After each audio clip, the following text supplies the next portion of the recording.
Chers paroissiens, bonjour. L'objet de cette vidéo est de présenter la proposition des trios bibliques pour ce temps de carême.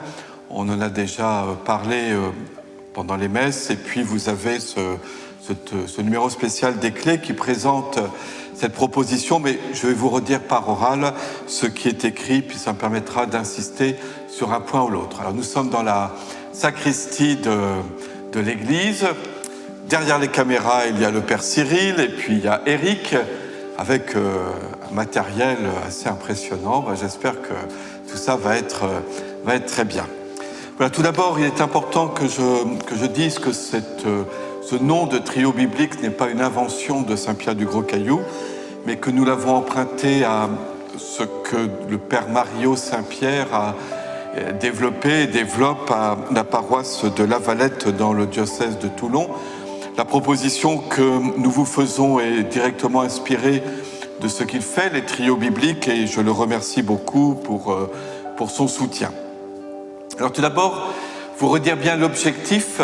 Il s'agit d'un itinéraire pendant ce temps de carême, mais qui va durer, et j'expliquerai pourquoi, également la première semaine de Pâques. C'est un itinéraire que nous parcourons ensemble, un itinéraire spirituel et un itinéraire de conversion, comme il convient pendant ce temps de carême, et cela à partir des évangiles du dimanche. Pourquoi jusqu'à la semaine de Pâques? Parce que la dernière semaine, donc vous avez le carême s'achève avec le dimanche des rameaux, nous poursuivrons avec la semaine sainte, mais là nous méditerons sur la passion du Christ, et il m'a semblé important de poursuivre jusqu'à la résurrection, et donc la semaine de Pâques, la semaine qui suit Pâques, sera plus spécialement centrée, bien entendu, sur la méditation sur les évangiles de la résurrection. Donc un itinéraire spirituel et de conversion à partir de la parole de Dieu et selon un itinéraire qui nous est tracé par la liturgie, par les lectures du dimanche, les évangiles du dimanche de carême. Le plus important à la réflexion et puis à l'expérience, le plus important dans cette démarche, c'est le temps que nous prendrons chacun personnellement pour nous approprier cet évangile du dimanche. Prendre le temps, ça peut être aussi 1 heure, de lecture lente, méditative de la parole de Dieu. C'est reprendre l'évangile du dimanche et de le lire lentement. L'image traditionnelle, je l'ai écrit là, de cette méditation de l'écriture est celle de la rumination. Vous voyez, on mâche l'écriture sainte. On peut s'arrêter sur un mot, sur une expression qui nous touche ou qui nous interroge. On peut tout à fait, si on est capable d'imaginer, c'est d'imaginer la scène. Et quand on imagine une scène évangélique, quand on cherche à se la représenter, quand on cherche à situer les personnages, à voir ce qu'ils se disent, il y a beaucoup de choses qui apparaissent. Voyez-vous, cette méditation de l'écriture que nous faisons en prévision de la réunion du trio biblique. On peut même apprendre par cœur une partie du texte. Voyez, et c'est ainsi que le texte de l'écriture, comme je l'écris, rentre progressivement en soi. Il y a parfois des textes où on se dit, j'ai déjà entendu ça 100 fois, l'évangile des tentations au désert. Chez saint Marc, il est très bref, vous verrez cette année, ou l'évangile de la transfiguration, on connaît l'histoire. Mais quand on prend le temps de ruminer le texte, tout d'un coup, il y a beaucoup de choses qui apparaissent. Après, nous aurons 3 textes tirés de l'évangile selon saint Jean, et puis nous arriverons au dimanche des rameaux. Voilà, il est très important pour le bon déroulé de la réunion que chacun ait pu prendre préalablement ce temps de méditation de l'écriture et même noter quelques points sur un petit carnet ou tout autre support.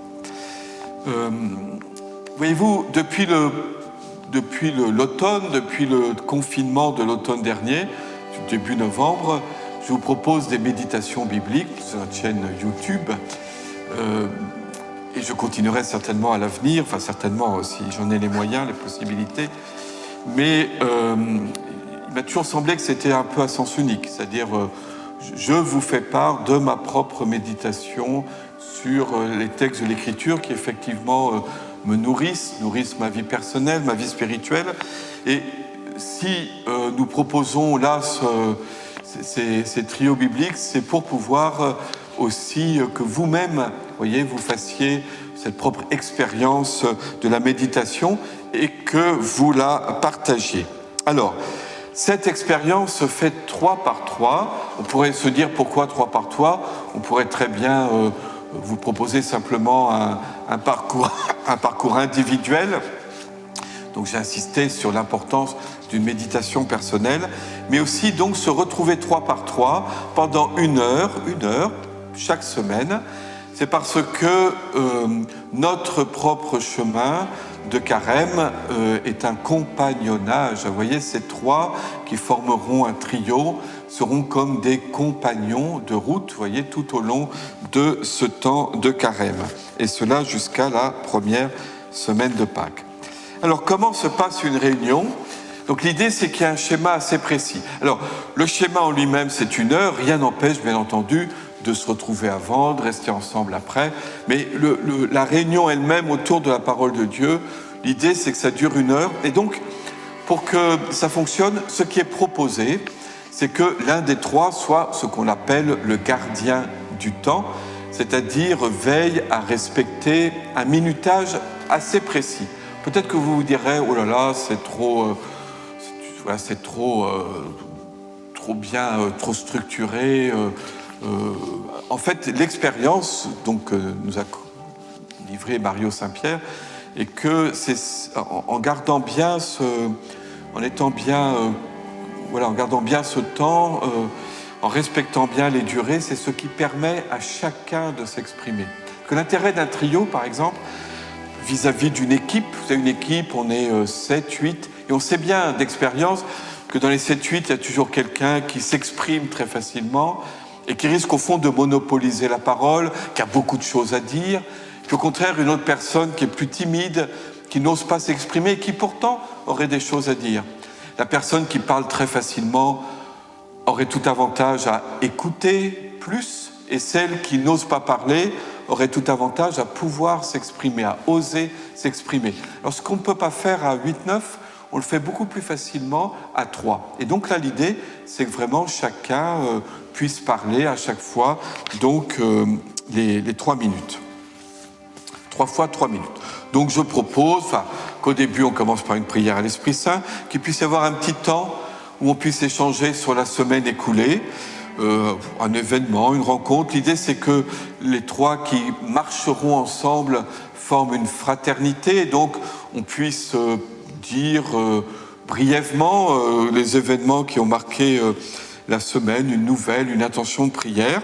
Ensuite, on prend le temps de relire l'Évangile. Alors, c'est celui du dimanche précédent, puisque le dimanche est le premier jour de la semaine, et que donc nous vivons tout au long d'une semaine sur l'Évangile qui a été proclamé pendant la messe qui inaugure la semaine, qui ouvre la semaine. Donc, prendre le temps de lire lentement et à haute voix le texte. Donc, une des trois lit le texte. Et puis ensuite, alors, il y a le moment essentiel, c'est-à-dire 3 tours de table. Alors, le point très important, c'est que chacun s'écoute. Il ne s'agit pas de rentrer dans une discussion ou de commencer à débattre. Voyez-vous, chacun s'écoute, écoute ce que l'autre a à dire. C'est la raison pour laquelle il est très important d'avoir un peu préparé ce qu'on va dire. Car l'expérience montre que si jamais on n'a pas préparé, le deuxième ou le troisième qui va parler a un peu le souci de ce qu'il va dire. Et quand on est préoccupé de ce qu'on va bien pouvoir dire, on n'écoute pas la personne qui parle. Et donc voilà, c'est pour ça qu'il est important d'avoir d'avoir préparé avant la réunion. Alors, il y a 3 tours de table où chacun s'exprime pendant 3 minutes, pas plus, ça peut être moins, mais pas plus, pendant 3 minutes, et avec à chaque fois une question précise sur le texte. Alors, c'est une question très large, mais ça oriente un peu les tours de table. Alors le premier tour de table, pas besoin d'avoir de table, hein, je veux dire, le premier tour, hein, c'est qu'est-ce qui, dans ce texte, m'a plus particulièrement touché et pourquoi? Alors je dis un mot sur ce point-là. Moi j'ai une Bible, j'en ai même plusieurs, dans laquelle je souligne quand il y a tout d'un coup un mot qui m'a touché. Et puis quand je relis ce texte des mois ou des années plus tard, je me dis tiens, un moment, un jour, c'est ce mot-là qui m'a particulièrement touché. Et là maintenant, je ne vois plus trop pourquoi. Voyez-vous, c'est parce que je pense qu'à ce moment-là, c'est vraiment, je crois, l'Esprit Saint qui est à l'œuvre, celui qui a présidé à l'inspiration de l'Écriture et qui est là toujours présent quand nous lisons le texte et qui nous touche, voyez, ce qui fait que le texte de l'Écriture n'est pas simplement un texte littéraire sur lequel nous dissertons ou que nous étudions, mais c'est vraiment une parole qui nous est adressée. Et donc, si nous donnons à Dieu ce temps de la méditation dont j'ai parlé, Dieu sera actif, agissant, et il y a un mot, une expression qui va particulièrement nous toucher, qui va être sensible. Ne vous inquiétez pas, si tout vous laisse froid, si rien ne vous touche, ça arrive bien entendu, hein, il ne s'agit pas de se décourager. Dans ce cas-là, peut-être que dans l'échange, je vous dirais, ben là, tout m'a un peu, voilà, je n'ai été touché par rien. Mais habituellement, il y a quand même un aspect, un mot qui va nous toucher. Voilà, ça c'est le premier temps. Donc chacun s'écoute 3 minutes. Après, on prend 1 minute de silence. Voilà, pour laisser pour se préparer au deuxième tour de table. 1 minute de silence. Le gardien du temps, voilà, note bien 1 minute. Et puis un deuxième tour de table, c'est en quoi ce texte éclaire ou questionne ma foi en Jésus. Donc ici, il s'agit davantage de se demander au niveau de ma foi, de ma connaissance de Dieu, du Christ, de l'Esprit Saint. En quoi est-ce que ce texte nourrit ma foi? Au contraire, me questionne. Voilà, il y a tel verset que je comprends mal, qu'est-ce que cela veut dire?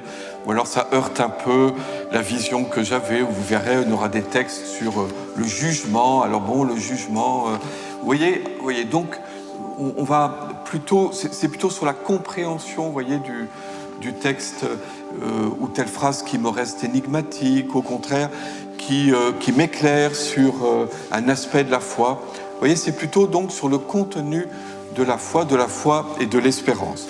Alors pareil, un tour, 3 minutes chacun, en s'écoutant. 1 minute de silence, et puis le troisième tour consiste à partager sur, au fond, ce texte, en quoi m'engage-t-il, en quoi a-t-il pris son existence?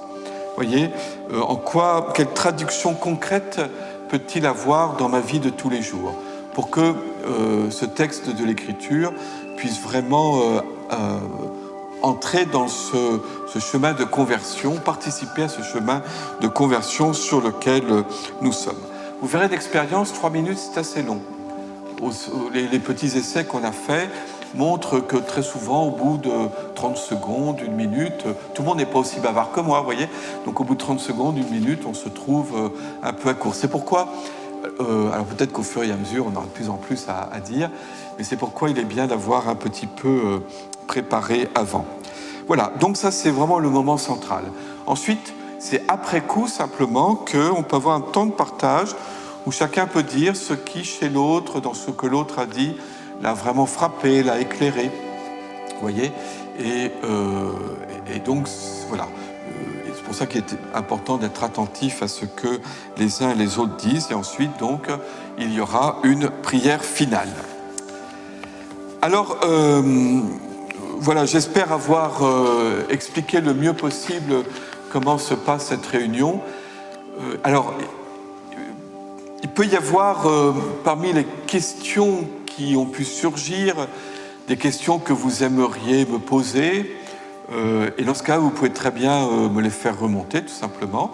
Parce qu'en fait, chaque semaine, je vais proposer toujours, grâce à notre équipe de choc, là, de technique et qui nous filme, proposer à nouveau une vidéo qui sera un peu une vidéo sur le texte de l'Évangile, dans laquelle je donnerai quelques éléments de présentation de ce texte, éléments objectifs de présentation de ce texte. À vous de voir si vous préférez regarder cette présentation que je donnerai du texte avant ou après le trio, que le trio se soit réuni. Il ne faut pas que ça vous influence au sens où vous ne feriez que répéter, reprendre ce que je vous aurais dit.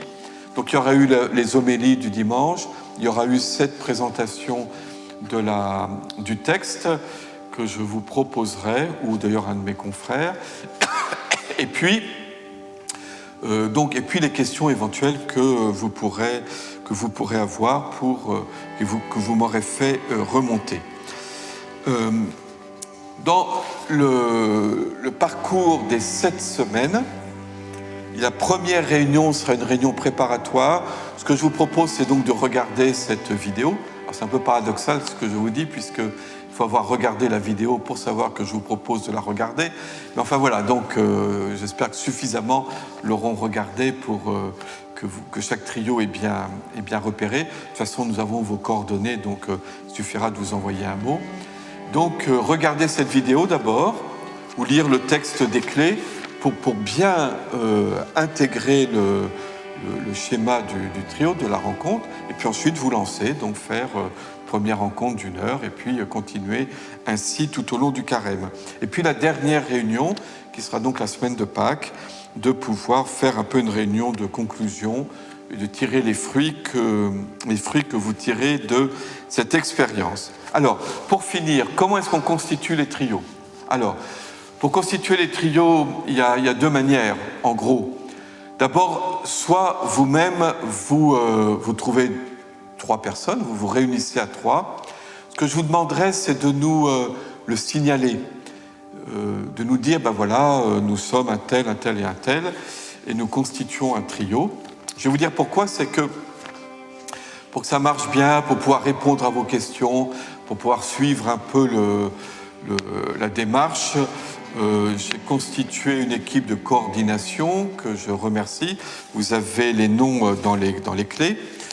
Donc j'ai constitué une équipe de coordination. Dans cette équipe de coordination, chacun sera correspondant d'un certain nombre de trios. Et donc chaque trio choisira parmi les 3 un référent. Je ne peux peut-être pas assez expliquer ça dans les clés, mais parmi les 3, vous choisirez un référent et qui sera en relation avec donc l'un des membres de l'équipe de coordination qui sera le correspondant de ce trio. C'est pas du tout pour, surveiller, mais c'est plutôt si jamais il y avait des questions, des difficultés, pour qu'elles puissent être traitées ensemble et que le trio puisse repartir. Donc constituer les trios, donc soit 3 personnes se rassemblent, se réunissent, soit vous dites je voudrais faire partie d'un trio, mais bon, j'ai pas trop d'idées avec qui. Dans ce cas-là, vous nous inscrivez auprès de nous, auprès de la paroisse, et c'est nous-mêmes qui vous proposons 2 autres personnes. Alors, et je terminerai par là, l'idéal dans une perspective qui est importante pour la paroisse d'annonce de l'Évangile, d'évangélisation, serait de pouvoir que 1 ou 2 personnes, paroissiens réguliers, pratiquants, vous puissiez inviter autour de vous quelqu'un de votre immeuble, de vos proches, qui s'est peut-être éloigné de l'Église, qui est chrétien, mais qui ne va plus trop à la messe, qui est peut-être l'inviter à venir et puis lui proposer cette démarche. Un dernier mot à ce propos, parce qu'il y a une chose qui me vient à l'esprit là, mais qui est vraiment capitale.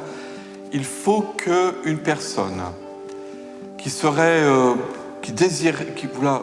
ne connaîtrait pas la Bible, voyez, qui la découvrirait, qui se sentirait loin de l'Église, loin de la foi, soit à l'aise dans la démarche. Qu'elle ne se dise pas « Oh là là, je suis avec des gens qui connaissent tout déjà » et du coup, voyez, il faut lire la Bible, lire l'Évangile, lire la Bible, le Nouveau Testament en l'occurrence, comme si vraiment on le découvrait à neuf, comme si on ne savait rien pratiquement, comme si on se laissait vraiment, on découvrait cette parole, ce qui fait que même celui qui a suivi des tas de cours de Bible, d'exégèse, ou celui qui découvre est un peu au même niveau en présence de la parole de Dieu et de l'Esprit Saint qui l'inspire. Voilà ce que je voulais vous dire. J'espère ne pas avoir été trop long. J'espère avoir été clair. Toutes les questions que vous avez, écoutez, n'hésitez pas à me les poser ou à les poser à l'un des membres de l'équipe de coordination dont vous avez les noms et les téléphones sur le numéro spécial des clés consacré à cette initiative des trios. Et je vous souhaite à tous, à toutes, une très belle route, un très beau chemin sur ce chemin de Carême.